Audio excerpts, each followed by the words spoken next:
Hello बच्चों, good morning. तो हम लोग इलेक्ट्रोलाइसिस ऑलमोस्ट खत्म करने वाले हैं। ऑलमोस्ट क्या, आज हम लोग उसको खत्म करेंगे। और जैसा कि मैंने आपको प्रीवियस लेक्चर के लास्ट में बोला ही था कि जब आपको इलेक्ट्रोलाइसिस का आइडिया है देन उसके हम एप्लीकेशंस वाले पार्ट को इजीली कर सकते हैं। और हम लोग उसके एप्लीकेशंस में first part that is electroplating का कॉन्सेप्ट देख चुके थे, किसका होता है, किस तरह से होता है, सारे कॉन्सेप्ट हम लोग अच्छे तरीके से कर चुके हैं। ठीक है, आज वाले क्लास में हम लोग डिस्कस करेंगे two more applications of electrolysis. One is electro refining and other is electrometallurgy. देखो, इलेक्ट्रो रिफाइनिंग एज सच कोई बहुत बड़ा कॉन्सेप्ट नहीं है। हम जो बच्चे किए थे electrolysis of copper sulphate using copper electrode, exactly वही कॉन्सेप्ट है। अब बस इसका एक अलग सा नाम दे दिया, इलेक्ट्रो रिफाइनिंग। मतलब इलेक्ट्रोलाइसिस का यूज करके आप किसी मेटल में जो इंप्योरिटी है उसको क्या करो, रिमूव करो। The process is called electro refining. ठीक है, कुछ भी ज्यादा नहीं करना है आज हमको। ठीक है, तो हम फर्स्ट टॉपिक बिना किसी सोचे बिता देते हैं, इलेक्ट्रो रिफाइनिंग।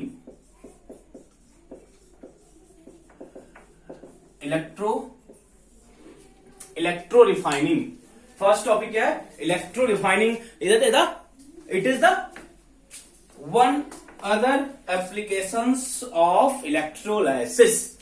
तो डिफाइन करने के लिए जाएंगे बच्चे सिंपली लग रहा कि इलेक्ट्रोलाइसिस है दैट इज इलेक्ट्रिसिटी होगा। ठीक है, और इलेक्ट्रिसिटी के हेल्प से किसी भी मेटल में जो इंप्योरिटी है उसको हम रिमूव करते। देखो एक चीज देखो, जब भी आप फैक्ट्स को पकड़ते हो, ठीक है, हम लोग का एसएससी बोर्ड है तो वहां पे होता ना कि ज्यादा आपको घुमा फिरा के क्वेश्चन नहीं आएगा, टू द पॉइंट क्वेश्चन रहता है। तो ज्यादा कुछ हमको डेप्थ जाना नहीं है। ठीक है, तो सिंपल इलेक्ट्रिसिटी, रिफाइनिंग प्योर करना, किसको, मेटल को, किससे, फ्रॉम द इम्प्योर पार्ट। किससे करेंगे, इम्प्योर होगा तभी तो प्योर करेंगे यार, इम्प्योर होगा तभी तो उसको आप प्योर कर रहे हो ना। तो लिखो, पहले हम डिफाइन करेंगे इलेक्ट्रो रिफाइनिंग। ठीक ना, electro refining is a process, या किसी का लिखा था इलेक्ट्रोलाइटिक रिफाइन लिखा था, इलेक्ट्रोलाइटिक भी बोल सकते हो, इलेक्ट्रोलाइटिक रिफाइनिंग। इलेक्ट्रोलाइटिक रिफाइनिंग भी या इलेक्ट्रो रिफाइनिंग भी बात बराबर है। इलेक्ट्रोलाइटिक रिफाइनिंग या electro refining is a process by which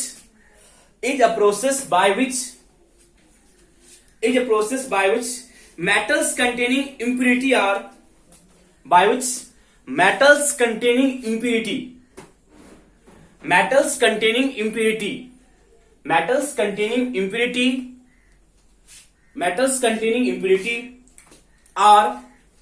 purified,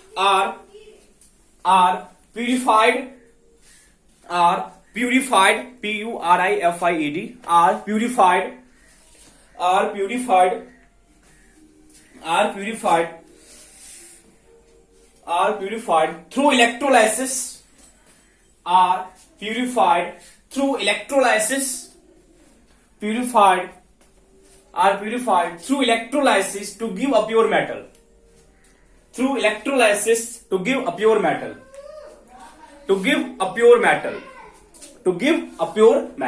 देखो, नाम लग रहा है कि इम्प्योर मेटल है, उससे इम्प्योरिटी को बाहर निकालना है थ्रू प्रोसेस। क्या, इलेक्ट्रोलाइसिस है, सच दैट मेरे को प्योर मेटल मिल जाए, and in our syllabus there is only one electro refining of copper. मेरे पास सिर्फ और सिर्फ एक का रिफाइनिंग करना है। अदरवाइज देखो, जो कॉन्सेप्ट हम कॉपर में करेंगे उसको आप जनरलाइज कर सकते हो। एज सच कोई बहुत बड़ा कॉन्सेप्ट नहीं है, एक सिंपल सा कॉन्सेप्ट है जिसको कि आप जनरलाइज कर सकते हो किसी के लिए आप क्या कर सकते हो, उसको जनरलाइज कर सकते हो। देखो, तो हम देखें टॉपिक क्या देखेंगे, इलेक्ट्रो रिफाइनिंग या electrolytic refining of copper. Electrolytic refining of copper, it means अब कॉमन से जितना तो बच्चे काम करके आओगे कि जो मेरे पास कॉपर है वो इम्प्योर कॉपर है, जो मेरे पास कॉपर है वो क्या है, इम्प्योर कॉपर है। ठीक है, electrolytic refining of copper. Electrolytic refining of copper. ठीक है, इट मीन्स मेरे पास इम्प्योर कॉपर है, उस इम्प्योर कॉपर को मेरे को क्या करना है, प्योर करना है। उस इम्प्योर कॉपर को मेरे को क्या करना है, प्योर करना है। ठीक है, अब देखो कैसे करेंगे, प्रोसेस कैसे होता है, एग्जैक्टली इलेक्ट्रोलाइसिस है। जैसे इलेक्ट्रोलाइसिस में मेरे को चाहिए था ना, इलेक्ट्रोलाइसिस मेरे को क्या चाहिए था, एक कंटेनर चाहिए था, that is called electrolytic cell. वहां पे कैथोड था, वहां पे एनोड था, वहां पे इलेक्ट्रोलाइट था। इतना ही कॉन्सेप्ट है ना, सेम कॉन्सेप्ट हम यूज करेंगे। ठीक है, बट मोस्ट इंपोर्टेंट थिंग जो आपको याद रखना है, यहां पे लिखो, during electrolytic refining of during electrolytic refining of any metal, during electrolytic refining of any metal,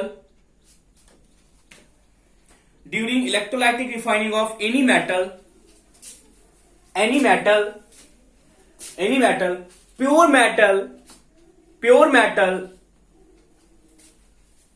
pure metal, pure metal is made up of cathode. Pure metal is made up of cathode, and impure metal is made up of anode, and impure metal is made up of anode। या दूसरी बात आप इसको उल्टा ही बोल सकते हो कि cathode is made up of pure metal and anode is made up of impure metal। Meaning बस आपको समझ आना चाहिए। समझने के लिए हम क्या बोले कि जो बच्चे मेरे पास है ना प्योर मेटल होगा, उसको हम कहां रखेंगे, कैथोड पे। ये सबसे इंपॉर्टेंट क्वेश्चन है इलेक्ट्रोलाइटिक रिफाइनिंग में, सबसे जो इंपॉर्टेंट क्वेश्चन आपको पूछेगा ही पूछेगा। एंड जो मेरे पास इंप्योर मेटल है, एंड जो मेरे पास इंप्योर मेटल है, दे आर एट एनोड। जो मेरे पास इंप्योर मेटल है, मतलब जिसका आपको रिफाइनिंग करना है, वो कहां पे होगा, वो कहां पे होगा, एनोड पे होगा। और जो ऑलरेडी प्योर है वो कहां पे होगा, कैथोड पे होगा। इसके पीछे का रीजन आपको पता होना चाहिए जब हम इलेक्ट्रोलाइसिस किए। ठीक है, जब इलेक्ट्रोलाइसिस की, देखो तो अब हमें इसका इलेक्ट्रोलाइसिस करना है। ठीक है, अब हम इसका, अब देखो, अब यहां पे इलेक्ट्रोलाइट क्या होगा बच्चे, electrolyte is copper sulphate plus H2SO4। अब इससे आते ना, ये क्या करता है, it is used to increase conductivity. फिर पूछ लेगा what is the role of sulfuric acid, what is the role of sulfuric acid during electrorefining of copper sulfate through electrorefining of copper through copper sulfate solution। ठीक है, तो इसका बस इतना सा यूज है कि ये ना कॉपर सल्फेट की डिसोसिएशन को इंक्रीज करता है। जिसका है ना एक्सटेंट ऑफ डिसोसिएशन है, उसको क्या करता है, इंक्रीज करता है। जब वो इसके एक्सटेंट ऑफ डिसोसिएशन को इंक्रीज करता है तो हम ये बोल सकते हैं नंबर ऑफ आयंस ज्यादा बन रहा होगा। एक नंबर ऑफ आयंस ज्यादा बन रहा होगा तो कंडक्टिविटी भी क्या होगा, ज्यादा होगा। गुड, मेरे पास कैथोड भी आ गया, एनोड भी आ गया, और मेरे पास जो इलेक्ट्रोलाइट है वो भी आ गया। तो अब क्या है, अब उसने डायग्राम बनाएंगे, क्वेश्चन सॉल्व करेंगे, डायग्राम बनाएंगे और इसको हम लोग थोड़ा सा सॉर्ट आउट करेंगे। ओके, चलो इसको लिखने बच्चे ना, देखो डायग्राम भी होता है, तीर नहीं मारना है हमको।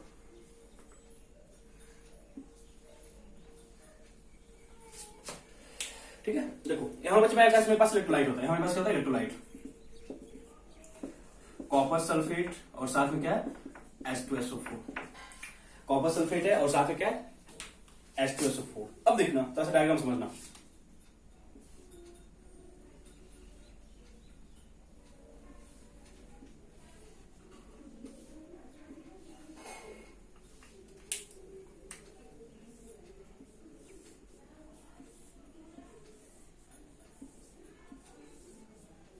ठीक है, ठीक है, सिम हो।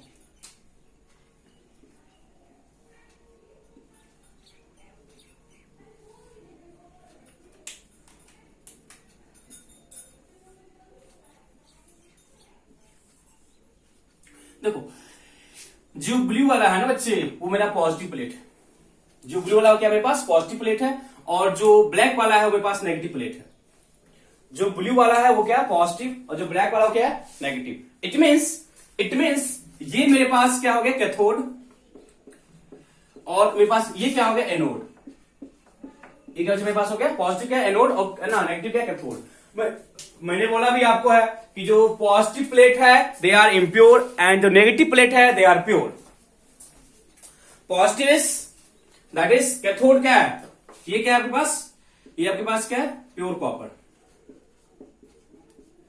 ठीक है। और जो एनोड है वो क्या है, इम्प्योर कॉपर। यहां पे क्या, इम्प्योर कॉपर। देखो यदि आपको डायग्राम समझ आ गया ना, यदि आपको डायग्राम समझ आ गया तो आपको कुछ भी प्रॉब्लम नहीं होगा, तो आपको कुछ भी प्रॉब्लम नहीं होने वाला है, ठीक है। तो करो, देखो कुछ भी नहीं है। अब आपके पास ना आयंस कौन कौन सा होगा, आयंस इन सॉल्यूशन,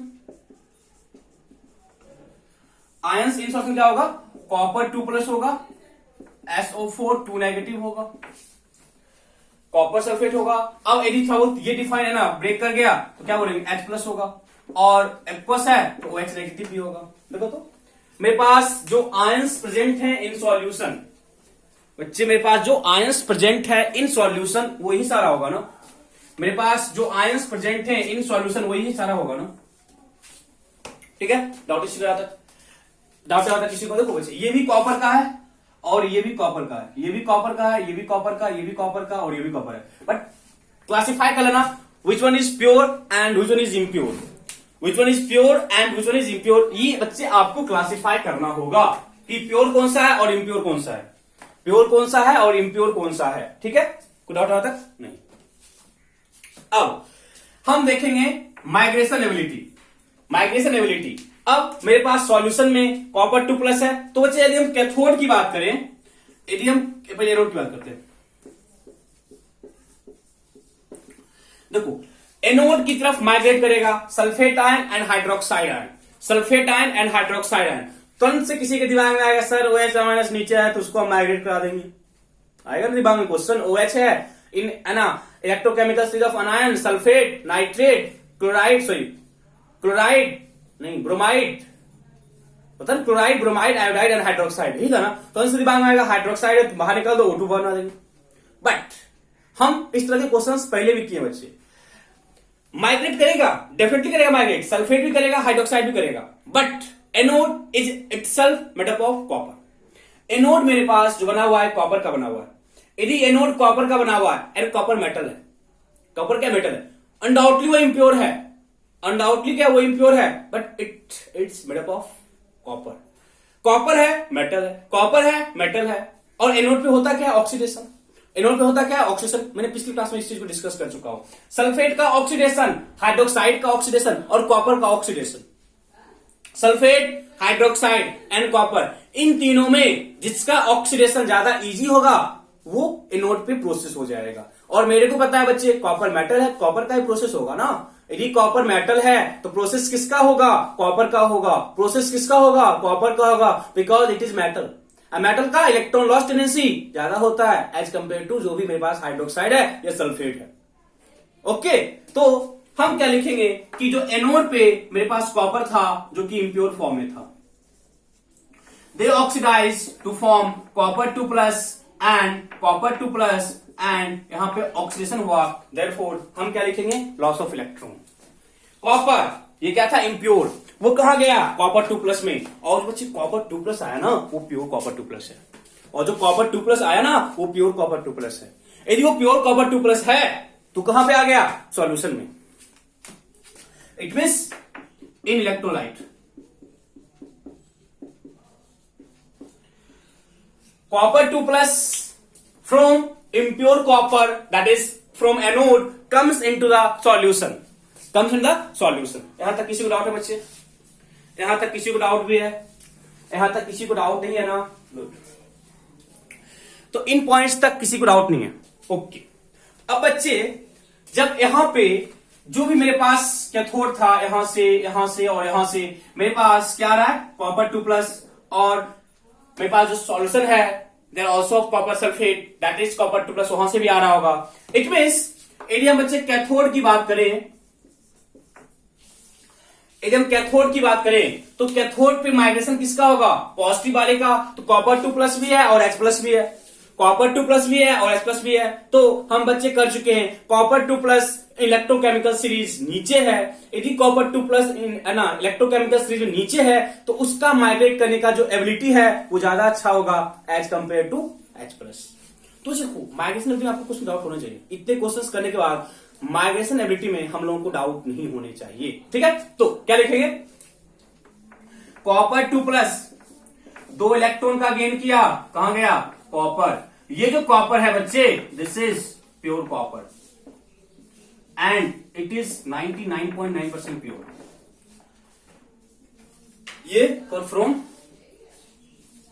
सॉल्यूशन,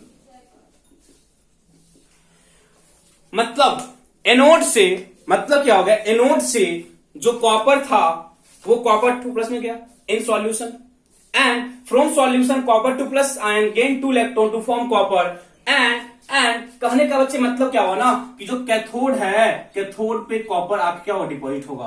जो बच्चे जो कैथोड है, कैथोड पे कॉपर आके क्या होगा, डिपॉजिट होगा। जो बच्चे कैथोड है, कैथोड पे कॉपर आके क्या होगा, डिपॉजिट होगा। यहां तक डाउट है किसी को? मतलब एनोड से कॉपर 2 प्लस बाहर निकल रहा है, आ रहा सॉल्यूशन में, और इम्प्यूरिटी भी आ रहा होगा। बच्चे इम्प्यूरिटी वो भी आ रहा होगा ना, इम्प्यूरिटी क्या होगा, वो भी आ रहा होगा कहां पे, सॉल्यूशन में।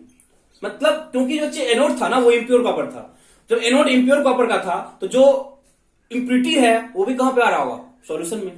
कहां पे आ रहा होगा, सॉल्यूशन में। और जो प्योर कॉपर 2 प्लस था वही कहां पे आ रहा है, सॉल्यूशन में। तो pure copper 2 plus gain electron to form copper, मतलब वो कैथोड पे एक डिपोजिशन फॉर्म करता है कॉपर का, and that copper is of pure copper, that is pure copper and having purity 99.9%। Okay, तो हम ये भी बोल सकते हैं बच्चे कि इसका जो थिकनेस है वो डिक्रीज करेगा,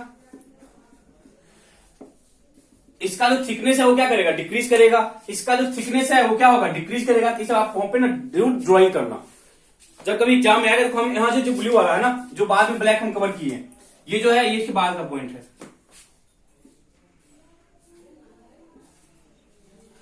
मतलब जब कॉपर 2 प्लस में जा रहा है तो क्या होगा, उसका जो थिकनेस है क्या डिक्रीज करेगा ना। जब थिकनेस डिक्रीज करेगा हम क्या करते हैं, एक रेगुलर इंटरवल को क्या करते हैं, रिपीट करते हैं बच्चे, उसको क्या चेंज करते हैं। इसे हम कर चुके बच्चे, हम कुछ ज्यादा दिमाग नहीं लगाएंगे, ठीक है। तो आप देख रहे हो ना कि जो प्योर कॉपर है, क्या लिखेंगे ऑब्जर्वेशन में, लिखो ऑब्जर्वेशन में फर्स्ट पॉइंट, लिखो observation first point, pure copper लिखना, pure copper, pure copper, pure copper gets deposited, लिखना ऑब्जर्वेशन में, pure copper gets deposited, pure copper gets deposited on cathode, pure copper gets deposited on cathode, pure copper gets deposited at cathode from solution, from solution, from solution, from solution. First thing ये आगे from solution, ठीक है। मतलब जो cathode है उसमें क्या होगा, कॉपर का एक लेयर बनेगा, कॉपर का क्या होगा, एक लेयर बन जाएगा, और वो जो होगा वो क्या होगा, प्योर कॉपर होगा। फिर क्या करो, कैथोड को बाहर निकालो, उसको मेल्ट कराओ, जैसा आपको शेप देना उस तरह का शेप आप वहां पे दे सकते हो, क्योंकि मेरे पास प्योर कॉपर है, ठीक है, मेरे पास क्या प्योर कॉपर है। अब ऑब्जर्वेशन का सेकेंड पॉइंट, एक है diffusion anode mud, anode mud नाम से लगा एनोड, मतलब बिकॉज ऑफ एनोड। मड मतलब क्या है, जो भी इंप्यूरिटी है। मड का मतलब क्या है, जो भी वहां पे आपके पास इंप्यूरिटी है, जो भी आपके पास वहां पे क्या इंप्यूरिटी है। तो कहने के बाद क्या है बच्चे कि जब एनोड पे पास मेरे पास क्या था, इंप्योर कॉपर। एनोड किसका बना था, इंप्योर कॉपर। जो एनोड था वहां पे ऑक्सीडेशन हुआ, जब वहां पे हुआ ऑक्सीडेशन तो वहां से जो कॉपर था वो कहां पे आ गया, कॉपर 2 प्लस में, और जो कॉपर 2 प्लस था वो क्या था, प्योर था। वो जो कॉपर 2 प्लस था क्या था, प्योर था। इट मींस जो इंप्यूरिटी है वो कहां पे जमा होगा, कंटेनर के सरफेस पे। जो इंप्यूरिटी है वो कहां जाएगा, सरफेस के नीचे आके जमा हो जाएगा, and that impurity is called anode mud, that is called anode mud. लिखना, देखो एनोड मड लिखना, डिफाइन करना, impurity which is settled down, impurity which is settled down, impurity which is settled down at the bottom of the container, impurity which is settled down at the bottom of the container, at the bottom of the container, at the bottom of the container is called anode mud, as called anode mud. आप थोड़ा सा इसको और भी है ना अच्छे तरीके से कर सकते हो, इम्प्योरिटी फ्रॉम एनोड कर लेना, क्योंकि जो इम्प्योरिटी वो एनोड से आएगा ना, क्योंकि वही इम्प्योर का बना हुआ है, वही क्या इम्प्योर का बना हुआ। ऐसे करना इम्प्योरिटी फ्रॉम एनोड, थोड़ा सा अच्छा लगेगा। इम्प्योरिटी फ्रॉम एनोड, इम्प्योरिटी थोड़ा सा ऊपर जो लिखा था इम्प्योरिटी ना, थोड़ा सा ऊपर करना ऐड करके, impurity from anode settle down at the bottom of the container is called anode mud. ठीक है, क्योंकि वो एनोड से आया, क्योंकि इम्प्योरिटी का जो इम्प्योरिटी का था कहां से आ रहा है, एनोड से आ रहा है, बिकॉज जो एनोड था मेरे पास वो इम्प्योर कॉपर का बना हुआ था, जो एनोड है मेरे पास वो इम्प्योर कॉपर का बना हुआ, इसलिए मैं ऐसा बोल रहा हूं। ओके, एंड अब लिखो नोट,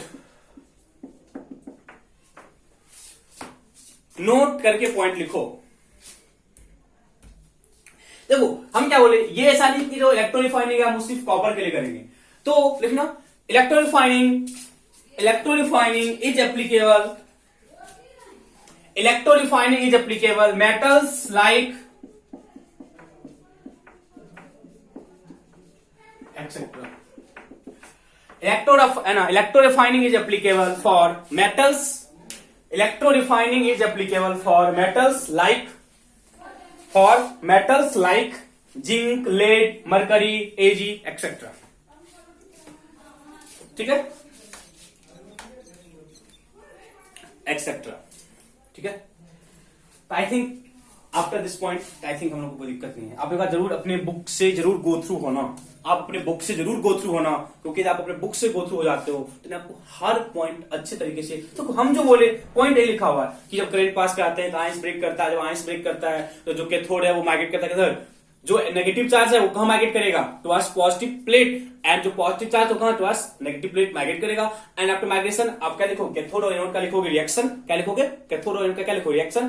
जब रिएक्शन लिख लिए तो क्या लिखोगे, ऑब्जर्वेशन, कि आप यहाँ पे क्या ऑब्जर्व कर रहे हो, हम ये ऑब्जर्व कर रहे हैं कि है ना एनोड का जो थिकनेस है वो डिक्रीज कर रहा है, क्योंकि जो एनोड है वो कहां जा रहा है, कॉपर 2 प्लस में जा रहा है, एंड जो कॉपर 2 प्लस कहां पे है सॉल्यूशन में, वो कहां जा रहा है, कॉपर के फॉर्म में क्या हो रहा है, वहां पे जाके डिपोजिट हो रहा है, वो क्या हो रहा है इन द फॉर्म ऑफ कॉपर, वहां पे क्या हो रहा है डिपोजिट हो रहा है। जब वो इन द फॉर्म ऑफ कॉपर वहां पे क्या हो रहा है डिपोजिट हो रहा है, तो हम ये ऑब्जर्व कर रहे हैं कि जो कैथोड है उसका थिकनेस क्या हो रहा है इंक्रीज कर रहा है, और जो एनोड है उसका थिकनेस क्या हो रहा है डिक्रीज कर रहा है। एंड आफ्टर देन आप डिफाइन कर दोगे एनोड मड को कि व्हाट इज एनोड मड, तो सिंपली क्या है कि impurity from anode which is settle down at the bottom of the container is called anode mud. And last में कभी कभी आपको पूछेगा कि out of the following for which electrorefining is applicable, out of the following for which electrorefining is applicable, तो आपको लिख दिया जिंक है, लेड है, मरकरी है, सिल्वर है, कॉपर है, वो सब हम अप्लाई करते हैं। ओके, आई होप इतने करने के बाद आपको क्लास में ही सारे पॉइंट्स आपको याद होने चाहिए, आपको है ना एक्स्ट्रा आर की रिक्वायरमेंट नहीं हो कि घर बैठ के हम फिर से रट्टा लगा रहे। ठीक है, ओके चलो। तो जिस तरह से हम कॉपर का किए, आपको जिंक सल्फेट का पूछ सकता है, लेड सल्फेट का या लेड नाइट्रेट का पूछ सकता है, मरकरी सल्फेट का है ना मरकरी नाइट्रेट का पूछ सकता है, आपको है ना सिल्वर नाइट्रेट का पूछ सकता है। लॉजिक एग्जैक्टली सेम है, जिसके लिए भी हम करेंगे उसमें उसका जो प्योर फॉर्म है वो कैथोड पे होगा और जो इम्प्योर है वो एनोड पे होगा, और उसी के कंटेनिंग आप इलेक्ट्रोलाइट ले लो, और आपको हम इलेक्ट्रोलाइट लेने के सिखा चुके हैं कब कैसा लेंगे, थोड़ा सा एजी की केस में थोड़ा सा केयर करना, nothing more than this. Okay good.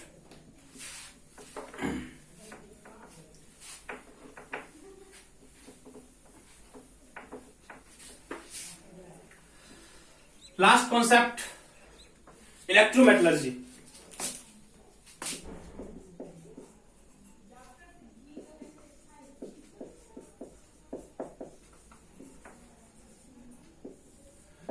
Last concept है मेरे पास इलेक्ट्रोमेटलर्जी। देखो इलेक्ट्रोमेटलर्जी बोले तो इलेक्ट्रोमेटलर्जी है ना, बोलने का बच्चे ये मतलब है ना कि इलेक्ट्रोलाइसिस के प्रेजेंस में मेटलर्जी कराना है। मेटलर्जी तो सिलेबस हटा ही दिया है, बट चलो जो बोर्ड का ऑर्डर फॉलो करना पड़ेगा। ठीक, देखो इलेक्ट्रोमेटलर्जी किसको बोलते हैं ना बच्चे, इलेक्ट्रोमेटलर्जी किसको बोलते हैं ना कि किसी भी मेटल का मेरे को एक्सट्रैक्शन करना है, किसी मेटल का मेरे को क्या करना है एक्सट्रैक्शन, मतलब मेटल को मेरे को फाइंड करना है, किसी भी मेटल का extraction through electrolysis is called electrometallurgy. अब हम है ना बच्चों के माइंड में क्वेश्चन आता है कि सब ऐसा कर क्यों रहे। यहाँ पे इसकी रिक्वायरमेंट क्यों हुई, हम किसी अदर सोर्स से कर सकते हैं। पढ़ते मेटलर्जी ना, मेटलर्जी में हम इस साल वीडियो बना भी चुके थे, ठीक है, कि इस तरह क्यों हम करते हैं, है ना, हम इस को रिड्यूस क्यों नहीं करा सकते हैं, चलो सब पॉइंट हम नहीं पूछ रहे, फिर है ना थोड़ा सा जल्दी हो जाएगा, ठीक है। फर्स्ट ऑफ ऑल हम इसको डिफाइन करते हैं। Electrometallurgy is a process, electrometallurgy is a process of, electrometallurgy is a process of extraction of metal, electrometallurgy is a process of, electrometallurgy is a process of extraction of metal, electrometallurgy is a process of extraction of metal,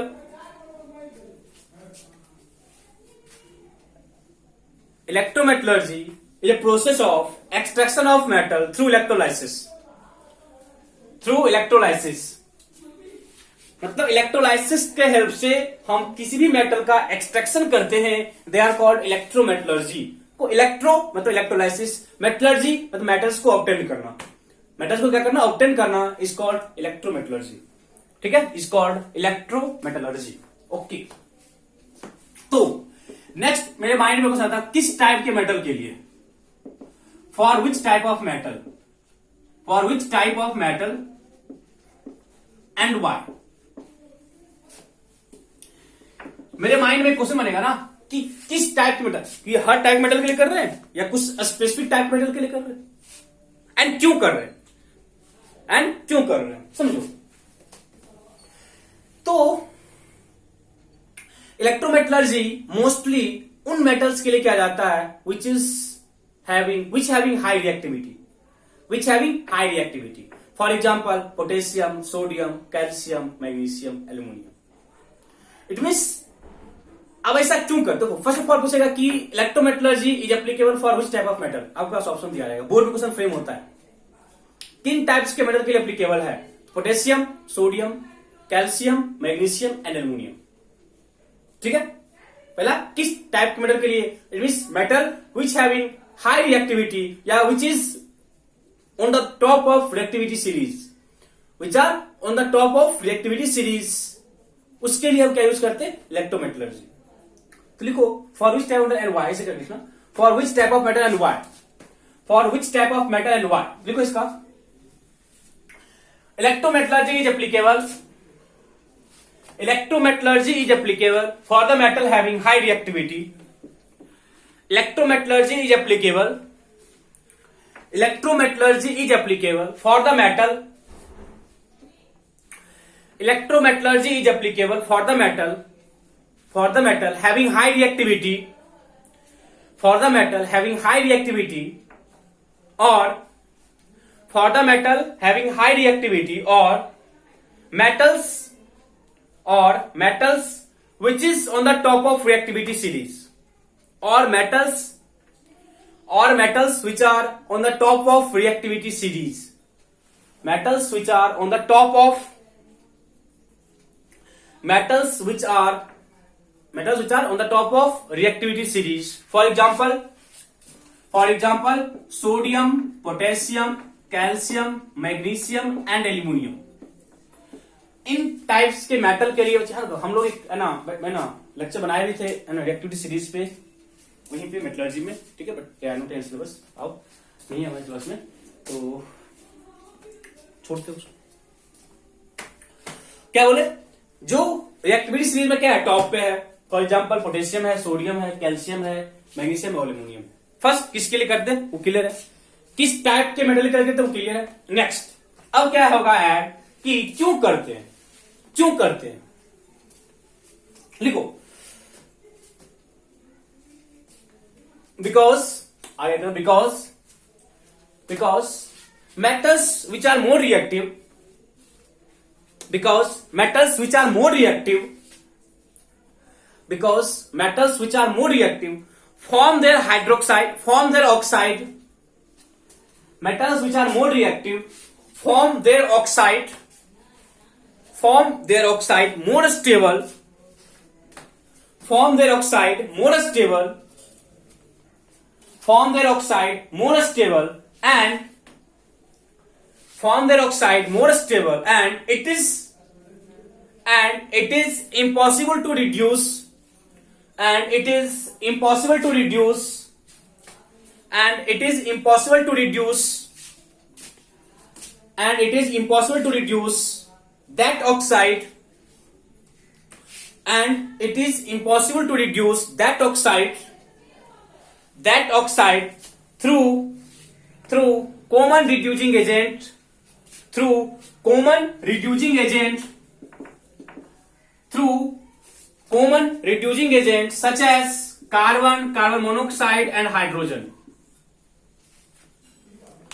through carbon monoxide and hydrogen। तो कहने का क्या मतलब बच्चे ना, यदि हम बोले कि मेरे पास एल्युमिनियम का ऑक्साइड है Al2O3, है ना, मैग्नीशियम का MgO, कैल्शियम का CO, एंड ये जो सारे ऑक्साइड, तो ऐसा क्यों होते? सिंपल सा बात है, यदि आप ज्यादा रिएक्टिव हो, यदि कोई ज्यादा रिएक्टिव है तो क्या करेगा, अपना है ना ज्यादा स्टेबल कंपाउंड फॉर्म करता है, सिंपल सी बात है ना। देखो सोसाइटी का एग्जांपल लो, सोसाइटी में है ना, यदि कोई बंदा रिच फैमिली से, कोई क्या है ना, बोलते ना कि आपको मिडिल क्लास फैमिली से, तो जो रिच फैमिली से है ना उसका ज्यादा इन्फ्लुएंस होता है, मतलब कि देखोगे ना कि जो भी लोकेलिटी है या सोसाइटी है तो उसका ज्यादा इन्फ्लुएंस होता है।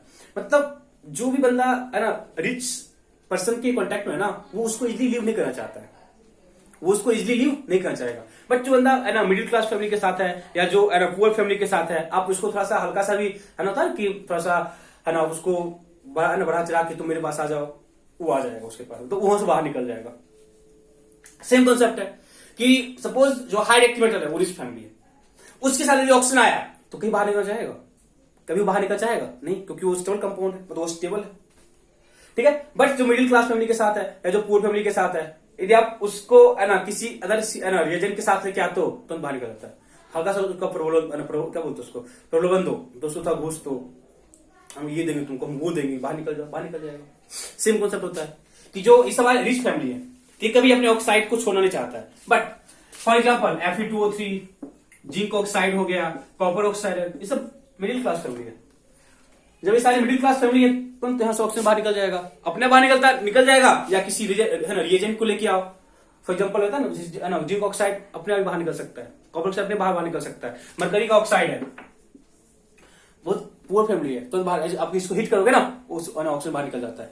तो कहने का मीनिंग ये है ना, जो मोर रिएक्टिव है वो अपने ऑक्साइड में स्टेबल है, वो अपने ऑक्साइड में क्या स्टेबल है। बट जो मॉडरेट रिएक्टिव है, जो लेस रिएक्टिव है, वो अपने ऑक्साइड में क्या होता है, स्टेबल नहीं होता है। इट मीन इसके सामने ना यदि आप रिड्यूसिंग एजेंट लेके आते हो तो बाहर निकल जाता है। इस पे एक लेक्चर बना हुआ है, यदि किसी को इन चीजों के बारे में जानना है तो आप मेटलर्जी लेक्चर 2 को देख सकते हो, ठीक है। यहां से क्या होगा, बाहर निकल जाएगा। बट जो मोर रिएक्टिव मेटल है, वो अपने ऑक्साइड को लीव नहीं करना चाहता है। यदि वो अपने ऑक्साइड को लीव नहीं करना चाहता है तो उसका रिडक्शन पॉसिबल नहीं है। अब देखो ना, ऐसे मेटलर्जी प्रोसेस होता है, मेटलर्जी प्रोसेस है कि जो मेरे पास एल्यूमिनियम का ऑक्साइड है, तो मेरे पास एल्यूमिनियम का ऑक्साइड है, थोड़ा एल्यूमिनियम को बाहर निकालो। देखो सपोज बताते हैं जिंक का ऑक्साइड है, इसके सामने आप आते हो ना कार्बन लेके, तो जिंक प्लस कार्बन डाइऑक्साइड बन जाता है। बट इसके सामने जब आप आते हो कार्बन को लेके, नो रिएक्शन। इसके सामने क्या, कार्बन मोनोऑक्साइड को, नो रिएक्शन। लेके आओ हाइड्रोजन को, नो रिएक्शन। मतलब ये सारे जो रिड्यूसिंग एजेंट है ना, they are not much efficient to remove oxygen from the oxide of high reactive metal. These are the reducing agent having no sufficient power to reduce या to remove oxygen from the oxide of more reactive metal. But in these cases यदि आप reducing agent को लेके आते हो, तो वहां से ऑक्सीजन बाहर निकल जाता है। वहां से क्या होता है, ऑक्सीजन बाहर निकल जाता है और हम ये बोलते हैं कि अब यहां से हम मेटल को बाहर निकाल सकते हैं। बट इन सारे केसेस से हम मेटल को बाहर नहीं निकाल सकते। इट मीन्स कोई तो ऐसा प्रोसेस होगा जब हम एल्यूमिनियम को एक्सट्रैक्ट करेंगे। देखो मेरे सिलेबस में एल्यूमिनियम का एक्सट्रैक्शन है, जिसको कि हम लोग वीडियो में है ना, हम लोग का वीडियो बना हुआ उस पर आप उसको है ना देख सकते हो, जहां पे हम लोग वो आपके सिलेबस में है और डेफिनेटली वहीं से क्वेश्चन आता है। देखो बच्चे पहले भी आता था मेटलर्जी से क्वेश्चन हम लोग के बोर्ड में ना, तो एल्यूमिनियम वाले पार्ट से ही आता था और अदर पार्ट से आता भी था, तो उसको रिमूव भी कर दिया तो कोई मतलब नहीं है। 1 या 2 क्वेश्चन कभी कभी आ जाता था जो पीछे वाला पार्ट था, तो 99% क्वेश्चन आपको एल्यूमिनियम वाले पार्ट से आता है। तो यदि किसी के माइंड में ये चीज बन रहा होगा ना सर है ना, जो मेटलर्जी का बहुत सारा पार्ट है वो रिमूव हो गया, तो आप वो गलत सोच रहे हो, क्योंकि जिस पार्ट से क्वेश्चन आता था वो पार्ट अभी भी वहां पे रखा हुआ है, ठीक है। चलो तो क्या बोलेंगे कि जो यहाँ पे ऑक्साइड है उससे ऑक्सीजन को बाहर निकालना इजी नहीं होता है, इसलिए हमको कोई एक ऐसा प्रोसेस लेके आना पड़ेगा ताकि हम इसके ऑक्साइड या इसके कंपाउंड से हम मेटल को बाहर निकाल सकते हैं। ऐसा समझ, मतलब इलेक्ट्रोमेटलर्जी का मोस्ट इंपोर्टेंट यूज ये है कि जो मोस्ट रिएक्टिव मेटल है उसके कंपाउंड से उसके मेटल को ऑब्टेन करना, उसके कंपाउंड से उसके मेटल को ऑब्टेन करना। They may be either in the form of oxide और अदर, है ना, या इन द अदर फॉर्म। ठीक है, ऐसा समझ में क्यों करते इलेक्ट्रोमेटलर्जी क्यों करते हैं? बिकॉज हम क्या समझो, लॉजिक समझो, लॉजिक रट्टा नहीं बना। हम लॉजिक क्या बोले कि जो मोर रिएक्टिव मेटल है उसका जो ऑक्साइड है वो स्टेबल है। यदि उसका ऑक्साइड स्टेबल है तो वहां से ऑक्सीजन बाहर नहीं निकलेगा इन द प्रेजेंस ऑफ एक suitable reducing agent. Therefore we have to use some other method through which we can obtain metal from the compound. Okay, यहां तक डाउट है? मतलब किस टाइप के मेटल के लिए हम यूज करते हैं, किस टाइप के मेटल के लिए हम लोग यूज करते हैं, ठीक है, और क्यों करते हैं, ठीक है, ठीक है। अब एक और क्वेश्चन यहां बनता है कि जो हाई रिएक्टिव मेटल हैं, जब वहां पे हम इलेक्ट्रोमेटलर्जी करते हैं ना तो मोस्टली उसके कंपाउंड से करते हैं, मतलब उसको कंपाउंड कोशिश करोगे ना तो high reactive metal mostly exist करता है इन the form of their halides, अब यहां भी क्वेश्चन बनता है, इसका वीडियो बना हुआ है, ठीक है, यही सब ना तो सर प्रॉब्लम हो गया था। देखो ऐसे बोलो, सिंपल सा है, हम क्या बोले, सोडियम है और पता ना क्लोरीन हाईली रिएक्टिव होता है, पता ना, एक आयनिक कंपाउंड NaCl बना, तो कैसे बनता है, मतलब कि सोडियम हाईली रिएक्टिव है तो सोडियम Na पॉजिटिव फॉर्म कर रहा होगा, और क्लोरीन हाईली रिएक्टिव है मींस सब रिएक्टिविटी कैसे डिसाइड किए, ये मेटल है तो लॉस करेगा, ये क्या है, नॉन मेटल है, गेन करेगा, मतलब इसका गेन इजी है, इसका लॉस इजी है। इट मींस यहाँ जो कंपाउंड है ना वो इजी बनना चाहेगा। इट मींस जो मोर रिएक्टिव मेटल है ना, वो अपना कंपाउंड फॉर्म करता है किसके साथ, जो non metal easily electron gain करता है। इसलिए क्या बोलता है ना, इसलिए ये पॉइंट बोलता है ना कि जो हाई रिएक्टिव मेटल हैं वो मोस्टली एग्जिस्ट करते हैं इन the form of their halides and electrolysis या इलेक्ट्रोमेटलर्जी जो हम करते हैं मोस्टली देखोगे आप हैलाइड्स के फॉर्म में करते हो, तो हैलाइड्स के लिए करते हैं, किस लिए करते हैं, हैलाइड्स के लिए। अब क्वेश्चन क्या पूछेगा, why it is exist in halide, why high reactive metal is exist in halide form, because of the reactivity. यदि वो हाईली रिएक्टिव है तो जो अनाइन आ रहा है वो भी हाईली रिएक्टिव होना चाहिए, इसलिए जो कंपाउंड बनेगा वो एक स्टेबल कंपाउंड बनेगा। तो लिखो high reactive metals mostly exist in the form of their halide. High reactive metals आगे कर लो पॉइंट करके, high reactive metals mostly exist in the form of their halides. High reactive metals mostly exist in the form of their halides, therefore electrolysis या electrometallurgy is done, therefore electrometallurgy या electrolysis, therefore electrometallurgy or electrolysis is carried out, through their molten form, electrolysis or electrometallurgy is carried out through molten electrolysis or electrometallurgy is carried out through their molten salt, electrolysis or electrometallurgy is carried out through their molten salt, bracket लिखना, not aqueous, पता है reason क्या है, through their molten salt not aqueous, bracket में not aqueous, in the presence of through their molten salt not aqueous in the presence of inert electrolyte,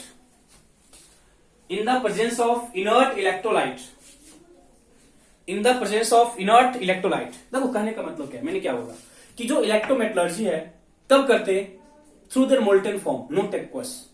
अब किस type करते हैं, जो सॉल्ट है, और जो हाई रिएक्टिव मेटल है वो मोस्टली किस फॉर्म में एग्जिस्ट करता है, अपने हैलाइड्स के फॉर्म में, क्या होता है, एग्जिस्ट करता है। ठीक है, देखो मैंने यहां पे एक पॉइंट बोला एक्वस नहीं लेते हैं मतलब मोल्टेन लेते हैं। समझो रीजन क्या है।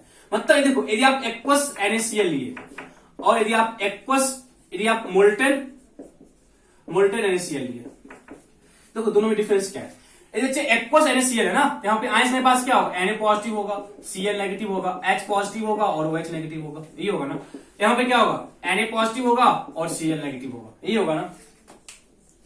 तो क्या बोलोगे, यहाँ पे कैथोड पे क्या होगा, एनोड पे क्या होगा, कैथोड पे क्या होगा, पॉजिटिव Na प्लस और H प्लस में कौन रह जाएगा, बच्चे कंसंट्रेटेड नहीं है, एक्वस बोला है। तो यहाँ पे क्या होगा, H प्लस गेन किया, कहां चला गया, H2 के फॉर्म में, और यहाँ पे क्या होगा, OH माइनस, OH जाएगा ना, हाँ OH माइनस क्या करेगा, आपको O2 फॉर्म करेगा। हमको पता है रिएक्शन कैसे करता, पता है, OH माइनस OH बनाता है, OH कंबाइन किया क्या, वाटर फॉर्म किया, नेसेंट ऑक्सीजन कंबाइन किया, O2 फॉर्म किया। इट मींस देखो आप, हम गए करने के लिए मेटल का स्ट्रक्चर, बट मेरे को मिल रहा है हाइड्रोजन ऑक्सीजन मिल रहा है। हम करने के लिए क्या गए, हम करने के लिए गए क्या, इलेक्ट्रोलाइसिस, ताकि हमको मेटल मिले। हम कर रहे हैं इलेक्ट्रोलाइसिस ताकि हमको मेटल मिले, बट मेरे को मिल क्या रहा है, हाइड्रोजन और oxygen.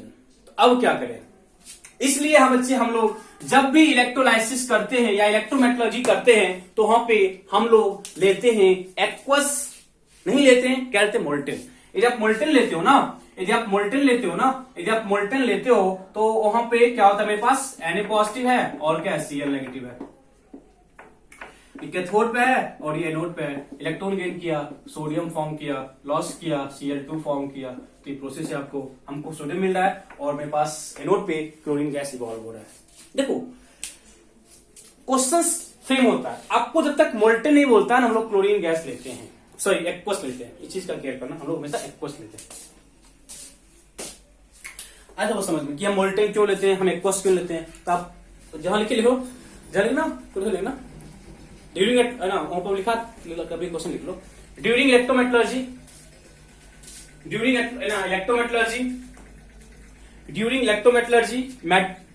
salt of high reactive metals, during electrometallurgy salt of high reactive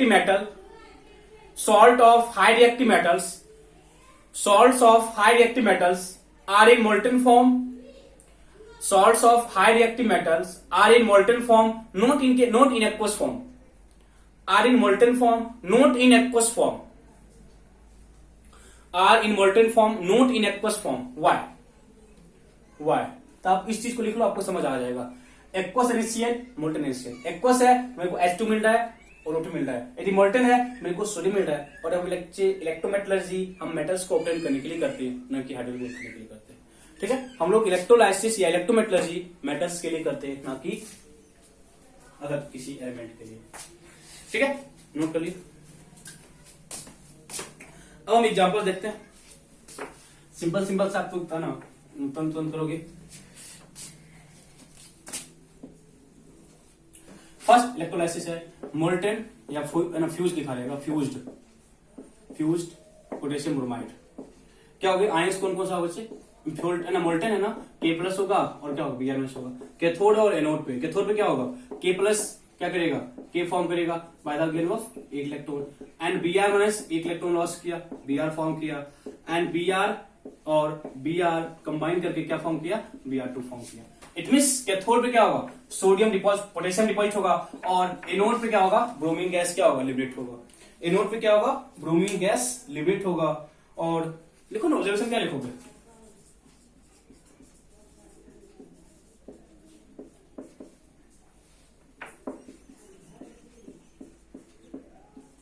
potassium gas deposited at cathode and bromine gas liberated at anode। Simple सा, ठीक है। और आगे सबसे सेकेंड मोल्टेन NaCl, मोल्टेन और फ्यूज।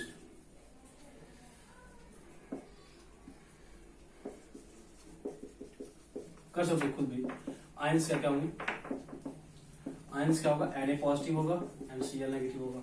कैथोड पे क्या है, Na पॉजिटिव गेन किया, कहां गया, Na के फॉर्म में। एनोड पे Cl माइनस क्या किया, Cl फॉर्म किया, ठीक है, क्या लिखोगे? Sodium gets deposited at cathode,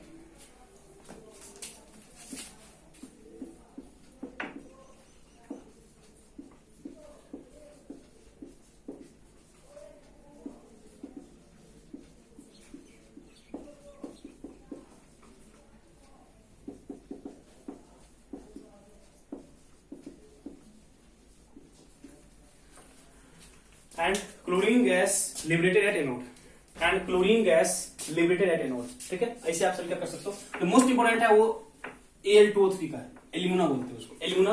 but इसको यदि आपको अच्छे से करना है तो हम वहां पे किए हुए मेटलर्जी वाले पार्ट में, जहां पे हम इलेक्ट्रोलाइसिस ऑफ किए ना, वहां पे लास्ट टॉपिक होता है ना, क्या लास्ट टॉपिक, सॉरी, जहां पे हम है ना एल्यूमिनियम को एक्सट्रैक्ट करते हैं, वहां पे मेथड भी है ना, हॉल कार्नोट मेथड, ठीक है, इंपोर्टेंट है बोर्ड के लिए, ठीक है।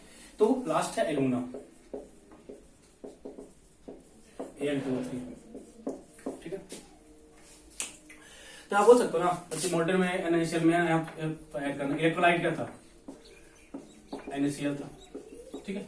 वहां पे क्या था? KBr था, ठीक है। यहाँ पे इसका करते हैं, यहाँ पे इंपोर्टेंट है, आप वो जब उस वाले पार्ट को किए होगे तो वहां पे आपको याद होगा।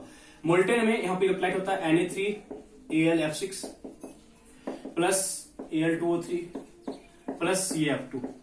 उस वाले पार्ट में हम लोग मेटल वाले पार्ट में किए हुए, मेटल पार्ट में आप लोग देख सकते हो, तो वहां पे हम इसे किए। This is called cryolite, this is called philosopher,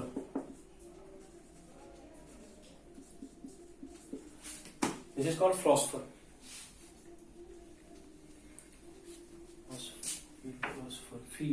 philosopher, this is called aluminium. Electrolyte के वैसे क्यों होते हैं? देखो इसका रीजन हम लोग एक्सप्लेन किए हुए कि जो बच्चे है ना Al2O3 है ना, इसका मेल्टिंग पॉइंट बहुत हाई होता है। जो मेल्टिंग पॉइंट है ना, मेल्टिंग पॉइंट Al2O3 का होता है ना 2300 degree Celsius, and boiling point of aluminium होता है 2050 डिग्री सेल्सियस। अब तुम कॉमन सेंस यूज करो, यदि हमको है ना मोल्टेन फॉर्म में, मतलब इसका हमको मोल्टेन लेना है, यदि मेरे को इसका मोल्टेन लेना है तो मेरे को क्या चाहिए कि जो Al2O3 वो मेल्ट करे। बट जब तक Al2O3 मेल्ट करता है तब तक एल्यूमिनियम वहां से क्या होता है, जब तक Al2O3 क्या होगा, मेल्ट करेगा, तब तक क्या होगा, एल्यूमिनियम वहां से क्या होता है, बाहर निकल जाता है, मतलब वेपर बन जाता है। इसलिए हम लोग यूज करते हैं क्रायोलाइट। इसका काम कहता है it lowers the melting point of Al2O3। ये क्या करता है, जो Al2O3 है उसके मेल्टिंग पॉइंट को है ना 2300 डिग्री सेल्सियस से लेके आ जाता है 950 डिग्री सेल्सियस, कहां लेके आता है। और जो फिलॉसफर है उसका यूज करता है it increase conductivity, it is used to increase conductivity, ठीक है। मेटेरियल है ना, मेटेरियल पार्ट आप करोगे तो वहां पे डिटेल से किया हुआ है, अब अच्छे से समझ सकते हो हर चीज को, ठीक है। इट मीन्स है ना क्रायोलाइट आगे क्या किया, मेल्टिंग पॉइंट कम कर दिया। पहले मेल्टिंग पॉइंट कितना था 2300 डिग्री सेल्सियस। उस पॉइंट पे यदि हम मेल्ट कराते, मेल्ट कराने से पहले क्या होता है, जो एल्यूमिनियम है वो वेपर बन के बाहर निकल गया होता। मेरे को एल्यूमिनियम किसी हालत में नहीं मिल पाता, मेरे को एल्यूमिनियम किसी भी हालत में नहीं मिल पाता, इसलिए हम किसका यूज करते हैं, cryolite, which is yo melting point कितना था 2300 डिग्री सेल्सियस, और बॉइलिंग पॉइंट ऑफ एल्यूमिनियम कितना होता है 2050 डिग्री सेल्सियस। मतलब इस पॉइंट पे जब तक Al2O3 मेल्ट करता है ना, तब तक एल्यूमिनियम बाहर निकल चुका होता है फॉर्म ऑफ वेपर। इसलिए हम क्या लेके आते हैं, cryolite which lowers the melting point of Al2O3। कैसे करता है, कहां लेके आता है 950। अब 950 पे उसका वेपर नहीं बन रहा होगा, इसलिए जो Al2O3 है वो ब्रेक कर गया Al3 positive plus 3O2 negative, ऐसे ब्रेक कर जाएगा, ठीक है। और कैथोड पे क्या होगा, Al3 पॉजिटिव क्या किया, 3 गेन किया, कहां गया Al में, और बच्चे एनोड है उसमें क्या बोलोगे 3O2 नेगेटिव, क्या किया 3O फॉर्म किया by the loss of 6 electron, ये बोलोगे ना, ठीक है। और 3O है वो क्या किया 3O2 फॉर्म किया। अब देखो बच्चे यहाँ पे जो मेरे पास बच्चे रिएक्शन है वो बैलेंस है, जो मेरे पास रिएक्शन है यहाँ कितना है 6 है, क्या करोगे 2 6 and 2, ये कहां गया एट कैथोड,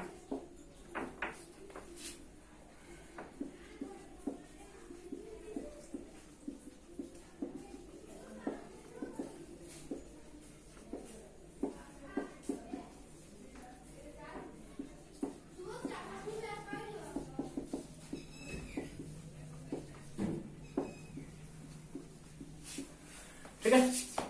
जो एल्युमिनियम है वो कहाँ होगा डिपॉजिट, कैथोड पे डिपॉजिट होगा, और जो ऑक्सीजन है वो क्या होगा O2 के फॉर्म में बाहर निकल जाएगा। ये किसका था, एल्युमिनियम का मोस्ट इंपोर्टेंट है। तो रीजन इसके पीछे का रीजन क्या है, एल्युमिनियम है Al2O3, मेल्टिंग पॉइंट हाई है। तो जब मेल्टिंग पॉइंट हाई है और जो एल्युमिनियम उसका बॉइलिंग पॉइंट कम होता है, मतलब कि जब एल्युमिनियम मेल्ट करता है उससे पहले क्या होता है, जो एल्युमिनियम है वेपर के फॉर्म में बाहर निकल चुका होता है। इसलिए हम कोई अदर रिएजेंट लेके आते हैं, उसको क्या बोलते हैं क्रायोलाइट, वो क्या करता है इसके मेल्टिंग पॉइंट को डिक्रीज करता है। मेल्टिंग पॉइंट डिक्रीज कर गया from 2300 degree Celsius to 950 degree Celsius. जब 950 पे आ गया उस पॉइंट पे मेल्ट किया, देन हम क्या किए, एल्युमिनियम का मतलब मेरे पास क्या हो, कैथोड पे क्या मिल गया एल्युमिनियम, और एनोड पे क्या O2 गैस लिबरेट हो रहा है। तो these are the electrometallurgy concept, जहां पे हम लोग इलेक्ट्रोमेटलर्जी की किसी का भी कर सकते हैं, but keep in mind they are must be in molten form, not in case of aqueous form. Molten में है तो बहुत सिंपल है, आपको दो ही आयंस मिलेगा, एक को कहां ले जाओ कैथोड पे, कहां ले जाओ एनोड पे। कैथोड पे किसको ले जाएंगे, जो पॉजिटिव है नेगेटिव है, जो अपना उतना कॉन्सेप्ट आपको पता है आप कर सकते हो, ठीक है। तो इन पॉइंट्स के साथ हम लोग इस चैप्टर को खत्म करते हैं। जो बच्चे इलेक्ट्रोलाइसिस जो दो शुरू का जो कॉन्सेप्ट था, हम लोग बेसिक्स से चले थे, हर चीज को मैंने एक्सप्लेन किया, electrolysis and this one is the applications. और एप्लीकेशन वाले पार्ट से आप लोगों के क्वेश्चन ज्यादा फ्रेम होते हैं, that is electroplating, electrorefining and electrometallurgy, जो इसके है ना एप्लीकेशंस ऑफ इलेक्ट्रोलाइसिस से। तो इन चीजों को हम लोग अच्छे तरीके से डील किए, तो आपको अच्छे तरीके से नोट तैयार होना चाहिए, और जो भी पॉइंट्स हम बोले कभी यदि डाउट हो तो आप उस चीज को वहां पे जाके देख सकते हो, ठीक है। ओके बच्चे, okay, thank you, bye bye.